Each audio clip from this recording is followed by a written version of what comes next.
আমি হলাম ব্লগার রাহুল।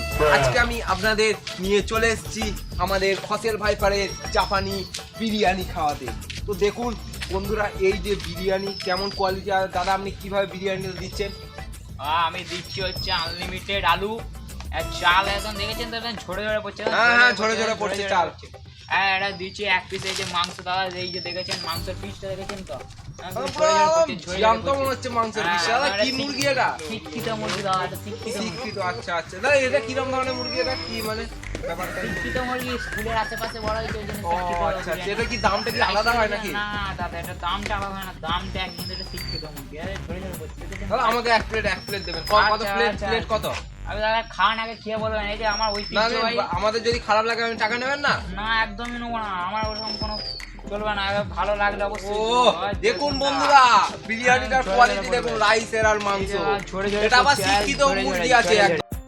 ওই যে দাদা আমার বিরিয়ানিটা এই যে লেগ পিস একটা উঠে গেল। একদম লাফাচ্ছে মাংস, একদম লাফাচ্ছে। এখন আমার ঝরে ঝরে পড়ছে। ঝরে ঝরে।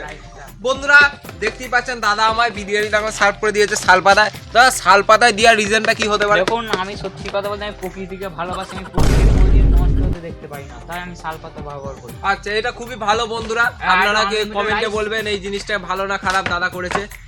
তো আমরা এখন বিরিয়ানি টেস্ট করি। এই যে দেখেন, এই দাদা দাদা খান খান খান। এই হচ্ছে আমার একটা বন্ধু। এই দাদা মাংস লাফিয়ে পড়ে গেল গো। এই ধরা যাচ্ছে না। এই ধর, এই তো ধরা হয়েছে মাংস। ও লাফাচ্ছে কথা দাদা মাংস। ওরে বাপ রে বাপ, শিক্ষিত মুরগি, সব শিক্ষিত মুরগি। এনে একটু রাইস। তাহলে আমাদের এই খসেলদার লাফানো মুরগির মাংসের বিরিয়ানি খেতে গেলে কোথায় আসতে হবে? এই বিরিয়ানি খেতে গেলে আসতে হবে হাওড়া, শিয়ালদা, হুগলি, কলকাতা, মালদা, কোথাও নয়। ঝাপানডাঙ্গা হাঁটা পথ, 10 টাকা টোটো করে চলে আসবেন। 60 টাকা মাত্র। যে টাকা লাফানো মুরগি বলেন কি দাদা? আপনারা সত্যি আসবেন? যে টাকায় হবে না। মেট্রো টিকিট, রেলের টিকিট, ট্রেনের টিকিট। বন্ধুরা আমাদের এই ফানি ভিডিওগুলো আপনাদের যদি ভালো লেগে থাকে, চ্যানেলটাকে একটা লাইক, সাবস্ক্রাইব এবং কমেন্ট, এবং আপনাদের আরও বন্ধুদের কাছে ভিডিওটা শেয়ার করতে ভুলবেন না। দেখা হচ্ছে পরবর্তী ভিডিওতে।